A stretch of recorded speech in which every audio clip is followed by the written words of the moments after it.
नमस्कार साथियों, ठकुरेला एजुकेशन में आपका स्वागत है। आज की इस क्लास में बीपीएससी प्राइमरी शिक्षक के लिए गणित विषय को आगे बढ़ाते हुए हम आज चर्चा करेंगे संख्याओं का योग करना। जैसे आपसे क्वेश्चन दे दिया जाए, पेपर में आता है क्वेश्चन कि प्रथम 10 प्राकृत संख्याओं का योग ज्ञात करो या प्रथम 20 प्राकृत संख्याओं का योग ज्ञात करो, तो आप इनका डायरेक्ट ही बिना संख्याओं को लिखे योग कैसे निकाल सकते हैं, इसके बारे में आज हम बात करने वाले हैं। एक सूत्र के माध्यम से कहें या एक ट्रिक के माध्यम से कहें, बड़ी आसानी से आप ज्ञात कर सकते हैं। कैसे? सबसे पहला फॉर्मूला है हमारा कि प्रथम n प्राकृत संख्याओं का योग। प्रथम n प्राकृत संख्याओं का योग, पहली n प्राकृत संख्याओं का योग, इसका फॉर्मूला लगाएंगे हम n+1/2। अब इसमें n का क्या मतलब है कि हम संख्या लिखेंगे। जैसे हमसे कह दिया जाए कि प्रथम 10 प्राकृत संख्याओं का योग ज्ञात करो, तो यहाँ पे n है, यहाँ 10 है, तो n बराबर क्या लगा देना है? 10। कहाँ पे लगाना है? जो फॉर्मूला लिखा हुआ है हमारा n+1/2, यहाँ पे n की जगह पे हम लगा देंगे 10। तो 10 + 1/2, 10 और 1 कितना हो गया? ये 11। ठीक है, 2 से कट गया ये, 5 बार 2 पंजे 10, क्या बचा? 5 × 11 कितना हो जाएगा? ये 55। तो पहली 10 प्राकृत संख्याओं का योग कितना हो जाएगा? 55। इस सवाल को पूछने का तरीका आपको दूसरा भी हो सकता है। आपसे कह दे कि प्रथम 10 प्राकृत संख्याओं का योग, या आपसे ये भी कह सकता है कि 1 से लेके 10 तक की संख्याओं का योग।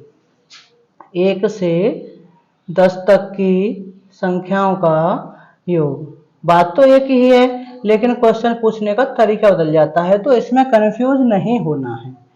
आपसे कह दिया जाए कि भाई 25 तक की, पहली 25 संख्याओं का या 1 से लेके 25 तक की संख्याओं का योग निकालो अपने फॉर्मूले से, तो कैसे करेंगे? n बराबर 25 लगा दो इसमें, ये हमारा फॉर्मूला है। तो 25 और ये क्या हो जाएगा? 25 + 1/2। 25 और 1 कितना हो गया? ये 26/2। कितनी बार कट गया? 13 बार।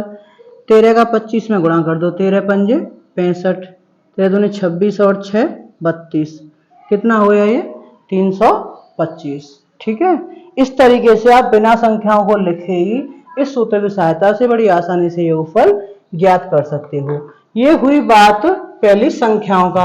अब एक आपसे ऐसे पूछ लेता है कि संख्याओं के वर्गों का योग, तो वर्गों के योग के लिए दूसरा फॉर्मूला होता है। कौन सा होता है वो जान लेते हैं।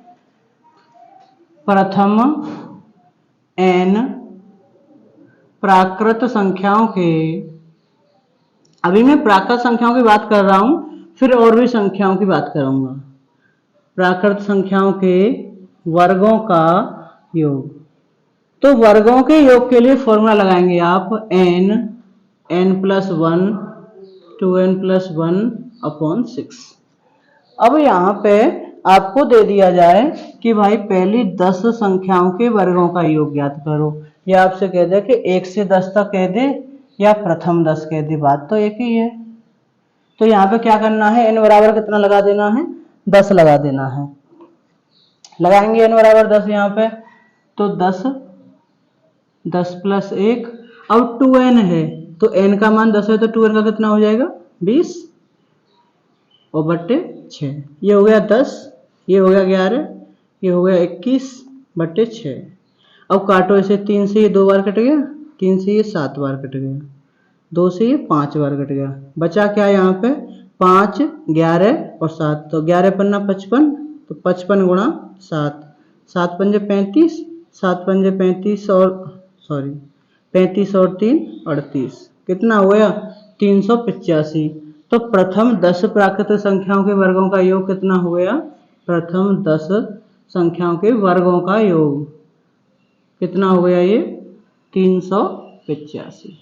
ठीक है, फॉर्मूला चेक करने के लिए हम ये कर सकते हैं, जैसे हमसे कह दिया जाए कि पहली 5 संख्याओं का निकालो, तो पहली 5 संख्या कौन सी होती है? 1 2 3 4 और ये 5, तो 1 का स्क्वायर 1, 2 का स्क्वायर 4, 3 का 9, 4 का 16, 5 का 25। जोड़ लो सबको, 1 और 4 5, 5 और 9 14, 14 और 16 कितना हो गया? 30, 30 और 25 कितना हो गया 55। ठीक है, अब इस फॉर्मूले से करके देखो आपको यही आ रहा है क्या, कितनी संख्या है ये 5, तो फॉर्मूले में 5 लगा दो, तो n आ रहा है पहले मतलब 5, दूसरे ब्रैकेट में क्या n+1 यानी 5 + 1, 2n+1, जब n का मान 5 है तो 2n का कितना हो गया 10, ठीक है ना, और बट्टे 6, ये कितना हो गया 5, ये कितना हो गया 6, ये कितना हो गया 11, और बट्टे में 6, कितना 11 पन्ना 55, वही आ रहा है ना। बिना ये करे हम कर सकते हैं, अगर आपको थोड़ी संख्याओं का पूछा जाए तो आप डायरेक्ट ही बता सकते हो, और ज्यादा संख्या पूछी जा रही है, मान लीजिए आपसे 100 तक की संख्या पूछ लें, अब आप उसका वर्क करेंगे और वर्क करके लगे रहिए, फिर आप उसी को कर पाएंगे और तो कुछ करने से नहीं, इसलिए इन फॉर्मूलों की सहायता ली जाती है। ठीक है, आगे बढ़ते हैं, ये तो हुई वर्गों की बात, अब घनों का योग हो, प्रथम n प्राकृतिक संख्याओं के घनों का योग भी पूछ लेते हैं आपसे, तीनों फॉर्मूलों की बात करते हैं हम, वर्गों का योग हो गया, अब घनों का योग, तो घनों के योग के लिए क्या फॉर्मूला होता है, इसके लिए जो हमारा प्रथम n प्राकृतिक संख्याओं के लिए था उसका स्क्वायर कर देना है, बस n+1/2 का स्क्वायर। ठीक है, इतना सा काम कर देना है, घनों का योग आ जाएगा। कैसे चेक कर लेते हैं, जैसे आपसे कहा जाए कि पहली 3 प्राकृतिक संख्याओं के घनों का पहले फॉर्मूला चेक करते हैं ना, प्रथम 3, तो 1 का घन कितना होता है 1, 2 का घन कितना होता है 8, 3 का घन कितना होता है 27, तो कितना हो गया ये 1 और 8 9, 27 और 9 कितना हो गया 36, 36 आना चाहिए फॉर्मूले में लगा के, तो फॉर्मूले में लगाओ, कितना लगाना है n बराबर 3 लगाना है, क्योंकि 3 ही तो पूछ रहा है, तो 3 लगाएंगे, n की जगह पे 3, 3 3+1/2 और इसका स्क्वायर 3, और ये 3 और 1 कितना हो गया 4/2 का स्क्वायर, इससे ये 2 बार कट गया, 3 दूनी कितना हो गया ये 6, 6 का स्क्वायर कितना होता है 6 का स्क्वायर 36, वही तो आ रहा है बिना घन किए। अब थोड़ी संख्याएं हैं तो बिना सूत्र के आसानी से होंगी, और ज्यादा संख्याएं हैं तो सूत्र से आसानी से होंगी। जैसे आपसे कह दिया जाए कि प्रथम 20 प्राकृतिक संख्याओं के घनों का योग बताओ, प्रथम 20, तो 20 संख्याओं के घन करते रहेंगे आप, बहुत लंबा हो जाएगा, सूत्र से करो, n की जगह पे 20 लगाओ, 20 और n+1 यानी 20 + 1/2, और क्या करना है इसका होल स्क्वायर, तो ये कितना हो गया 20, ये हो गया 21/2 का स्क्वायर, कितनी बार कट गया ये इससे 10 बार, तो कितना हो गया ये 210 का स्क्वायर। अब 210 का स्क्वायर करना है, तो 210 का स्क्वायर कितना होता है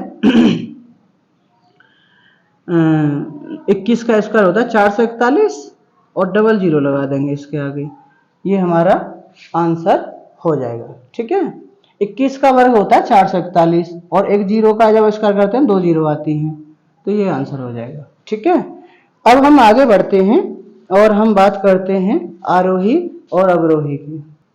अच्छा, आरोही अवरोही पे बात करने से पहले हम एक और देख लेते हैं, इस पर एक तरह का क्वेश्चन और बन जाता है, वो इसी से बन जाएगा, देखो कैसे करेंगे, अच्छा क्वेश्चन है। आपसे कह दिया जाए कि 4 से 10 तक की संख्याओं के वर्गों का योग बताइए, 4 से 10 तक की संख्याओं के वर्गों का योग। अब आपने क्या पढ़ रखा है, आपने तो 1 से पढ़ रखा है, आप कहेंगे इसका तो हमें नहीं पता, इसके हमें वर्ग ही करने पड़ेंगे, नहीं, आप इसे इस फॉर्मूले से भी कर सकते हैं, वर्ग वाले फॉर्मूले से। कैसे कर सकते हैं, हम ऐसे कर दें कि 1 से 10 तक की संख्याओं का योग, 1 से 10 तक की संख्याओं के वर्गों का योग, संख्याओं के वर्गों का योग। अब आप कहेंगे ये तो ज्यादा हो गया, बिल्कुल ज्यादा हो, कितना ज्यादा हो गया कि 1 से 3 तक की संख्या नहीं है इसमें, 1 2 3 नहीं है, 1 से 10 तक लिख दिया है तो ये एक्स्ट्रा हुआ, ऐसे घटा दो इसमें से, 1 से 3 तक की संख्याओं के वर्गों का योग। ठीक है, अब 1 से 10 तक की संख्याओं के वर्गों का योग, फॉर्मूला कौन सा लगाएंगे, n+1 2n+1/6, यही फॉर्मूला होता है ना, लगा देंगे इसमें, n की जगह पे 10 लगाएंगे पहले, 10 10 + 1 20 + 1 10 दूनी 20 होगा बटे 6, ये तो हो गया इस ब्रैकेट के लिए। इस ब्रैकेट में 3 लगाना है, तो 3, 3 + 1 और 6 + 1 बटे 6। ये कितना हो जाएगा 10, 11, 21 बटे 6 माइनस ये कितना हो जाएगा 3, 4, 7 बटे 6।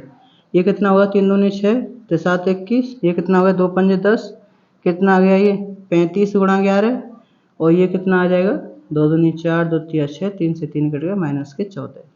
इसका गुणा करेंगे 11 पन्ना 55, 11 33 और 5 38 -14। 5 में से 4 गए तो 1 बचा, 8 में से गए 7 बचा, 371 आंसर आ गया। फॉर्मूले से उसी से कर सकते हैं। इससे ज़्यादा संख्या दे रखी हो तो भी आप इसी तरीके से कर सकते हैं। ठीक है, अब बात करते हैं आरोही अवरोही की। आरोही अवरोही वैसे आप जानते होंगे, आसान है, एक बार और जान लेते हैं। एक होता है आरोही क्रम और एक होता है अवरोही क्रम। 2 लाइनों में खत्म करते हैं इस बात को। आरोही क्रम क्या होता है? आरोही क्रम का मतलब कहा जाए तो बढ़ता क्रम। आपको ये बात पता हो तो बस हमारा काम हो गया। जैसे आपसे कहा जाए कि 70, 108, 20, 90, 1040 इन्हें आरोही क्रम में लिखो। तो आरोही क्रम क्या होगा? बढ़ता क्रम। बढ़ता क्रम का मतलब पहले सबसे छोटी संख्या लिखनी है। सबसे छोटी कौन सी है इसमें? 20, इससे बड़ी 70, इससे बड़ी 90, इससे बड़ी 108 और सबसे बड़ी 1040। ठीक है, और इसी का अवरोही क्रम लिखना हो, अवरोही क्रम, तो अवरोही क्रम का मतलब क्या होता है? इसका मतलब होता है घटता क्रम। क्या होता है? घटता क्रम। अब इस चीज को हम अवरोही क्रम में लिखें यानी घटते क्रम में लिखें तो पहले सबसे बड़ी संख्या लिखनी है। सबसे बड़ी संख्या कौन सी है इसमें? 1040। उससे छोटी कौन सी है इसमें? 108। उससे छोटी कौन सी? 90। उससे छोटी 70। उससे छोटी 20। ये बात देखें, आरोही का उल्टा होता है बिल्कुल अवरोही। इन संख्याओं को पलट के ऐसे रख दो। ठीक है, तो आरोही अवरोही इस तरीके से आपके फाइंड हो जाते हैं। बहुत ही आसान है, कितनी भी संख्या दे रखी हो आपको इस तरीके से आप बड़ी ही आसानी से कर सकते हैं। आज की क्लास में इतना ही, मिलते हैं अगली क्लास में अगले टॉपिक के साथ। वीडियो अच्छा लगा हो तो लाइक करेंगे, शेयर करेंगे और पहली बार आए हैं चैनल पे तो सब्सक्राइब कर लेंगे। बहुत बहुत धन्यवाद।